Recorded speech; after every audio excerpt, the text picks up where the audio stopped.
అందరికీ వందనములు. ప్రియమైన దేవుని బిడ్డలారా, ఈ ఉదయ కాల సమయంలో పడకల మీద నుంచి లేకుండా ప్రభు యొక్క కృపావర్తన విన్నారండి. ఈరోజు మనం చూసినట్లయితే బేస్తవారము 29వ తారీఖు జనవరి నెల 2026 సంవత్సరం. ఈ ఉదయ కాల సమయంలో మనకు ఇవ్వబడినటువంటి కృపావర్తన మనం విన్నారండి.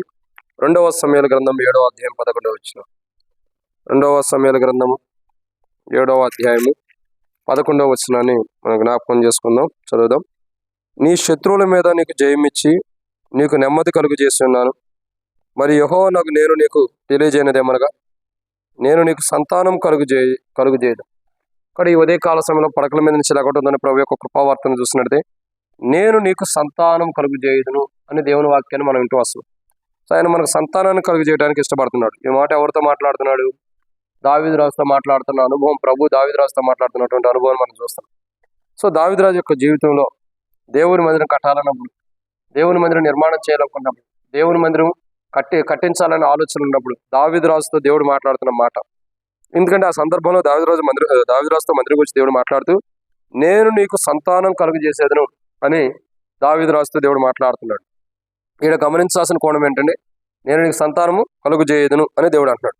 సో దావీదు రాజుకి దేవుడు అనుమతించినటువంటి సంతానం గురించి చూసినట్టే కొన్ని విషయాలు మనం చూడొచ్చు.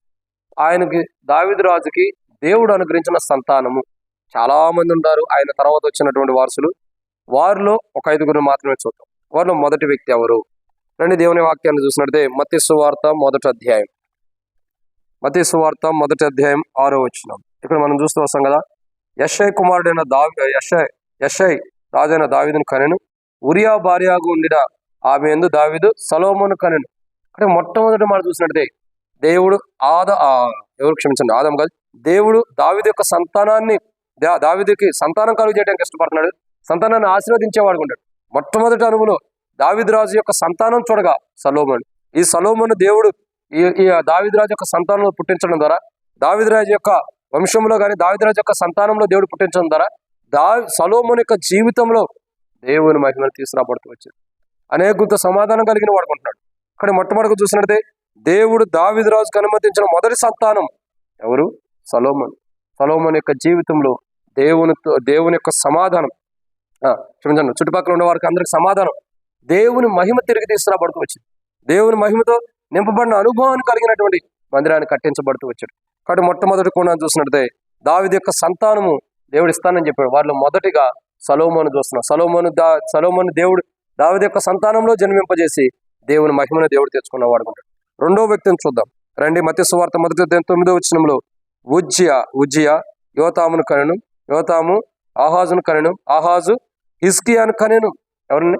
హిజ్కియా యొక్క జీవితాన్ని మనం చూస్తూ వస్తున్నాం. ఎవరైనా హిజ్కియా యొక్క అనుభవం, హిజ్కియా కూడా ప్రార్థన చేస్తున్నటువంటి అనుభవాలు కూడా చాలా ఉంటూ వస్తాయి. ఒకనొకప్పుడు హిజ్కియా ప్రార్థన చేస్తాడు, అయ్యా నేను నీ సన్నిధిలో ఉండి యథార్థ హృదయంతో నేను ఎట్లా ప్రవర్తిస్తూ వచ్చానో ఒకసారి నీ కృపతో జ్ఞాపకం చేసుకోమన్నాడు. కాబట్టి దావీదు రాజు యొక్క సంతానం దేవుడు కలుగు చేస్తానన్నాడు. దావీదు రాజుకి నీకు సంతానం కలుగు చేస్తానన్నాడు. ఆ సంతానం ఎలా ఉంది? మొట్టమొదటిగా దేవుని మహిమను తీసుకొచ్చింది ఉంది. రెండోదిగా దేవుని సన్నిధిలో యథార్థ హృదయంతో నడిచినటువంటి అనుభవం. దేవుని సన్నిధిలో యథార్థ హృదయంతో నడిచినటువంటి అనుభవం దావీదు రాజు యొక్క సంతానమును మనం చూస్తున్నాం. మూడోదిగా చూసినట్టు ఈ సంతానం గురించి రండి. మత్తయి సువార్తలోనే మనం ఇక్కడ రాయబడుతున్న మాట 12వ వచనం. మత్తయి సువార్త మొదటి అధ్యాయంలోనే మనం ఒక వ్యక్తిని చూస్తూ వస్తాం. ఎవరి వ్యక్తి? 12వ వచనం. బబులోను కొనుపోబడిన తర్వాత యొకొన్ని షయల్తీయేలును కనెను. షయల్తీయేలు జెరుబ్బాబెలును కనెను. ఎవరండి? జెరుబ్బాబెలు. ఈ జెరుబ్బాబెలు గురించి దేవుడు మాట్లాడతాడు. జెరుబ్బాబెలును అడ్డగించడం నువ్వేమాత్రం దాని సమభూమి అవుతును కాక, సమభూమి అవును కాక. జెరుబ్బాబెలు యొక్క అనుభవాన్ని దేవుడు చూస్తూ వస్తున్నాం. క్షమించండి, దేవుడు చేస్తున్న కార్యాన్ని చూస్తూ వస్తున్నాం. జెరుబ్బాబెలు యొక్క అనుభవాన్ని మనం చూస్తూ వస్తున్నాం. జెరుబ్బాబెలు ఎంత గొప్ప అనుభవంలో, ఎంత గొప్ప రీతిగాను దేవుని కొరకై దేవుడు వాడుకున్నటువంటి అనుభవాల్ని మనం చూస్తూ వస్తాం. కాబట్టి ఇక్కడ మనం చూస్తున్న మూడో కోణం దేవుని కొరకైనటువంటి పాత్ర. మొట్టమొదటిగా దేవుని మహిమ తీసుకొచ్చిన వారు. రెండోదిగా యథార్థ హృదయంతో నడిచినటువంటి వారు దేవుని సంఘం. మూడు, దేవుని ఘనత కొరక ఉన్నటువంటి అనుభవాన్ని చూస్తాం. అందుకంటే జెరుబ్బాబెలును అడ్డగించడం నీవేమాత్రం దానివి, నువ్వు సమభూమను కాక అని లేఖనాల్లో సెలవించబడుతూ వస్తున్నాయి. అంటే దేవుని సన్నిధిలో ఉంటూ దేవుని పాత్రలుగా, దేవుని కొరకైన పాత్రలుగా ఉన్నటువంటి సంతానం ఇది. ఒకటి దేవుని మహిమ తీసుకొచ్చింది. రెండు, దేవుని సన్నిధి యథార్థంగా ఉన్న సంతానం. మూడు, దేవుని పాత్రలుగా చేయబడిన సంతానం. నాలుగోదిగా చూసినట్టయితే మత్తయి సువార్త మొదటి అధ్యాయం 16వ వచనం. యాకోబు మరియా భర్త అయిన యోసేపును కనెను. ఆమె యందు క్రీస్తు అనబడిన యేసు పుట్టెను, యోసేపు కాదు యేసు పుట్టెను. కాబట్టి ఇక్కడ మనం గమనించాల్సిన కోణం, నాలుగోదిగా ఎవరు?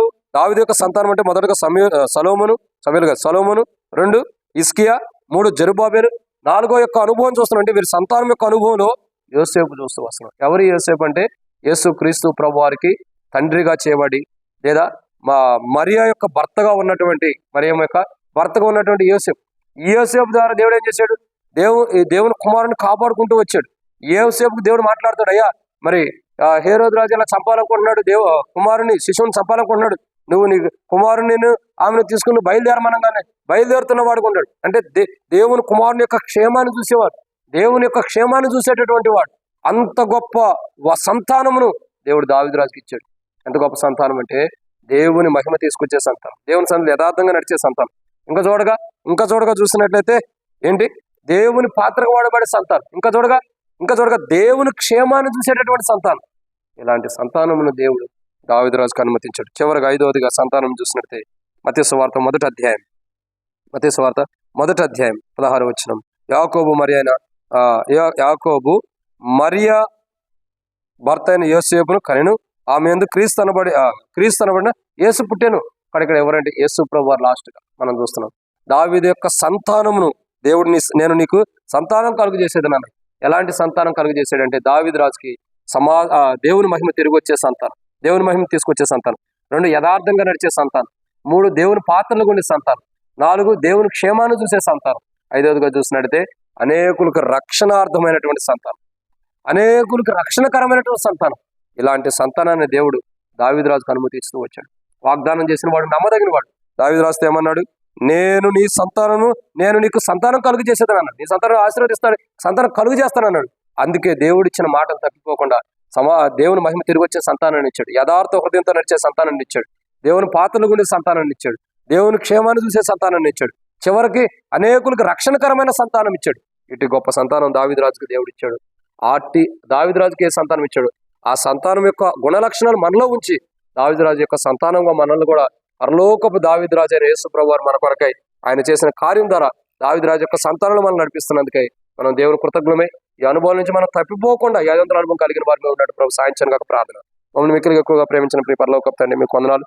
మితమైన వాటికి నీరు కట్టి పంపించేసి ఈ దావీదు రాజుకి నేను సంతానం కలుగు చేస్తానని చెప్పారు. ఆ సంతానం 500 అనుభవంతో ఉంది.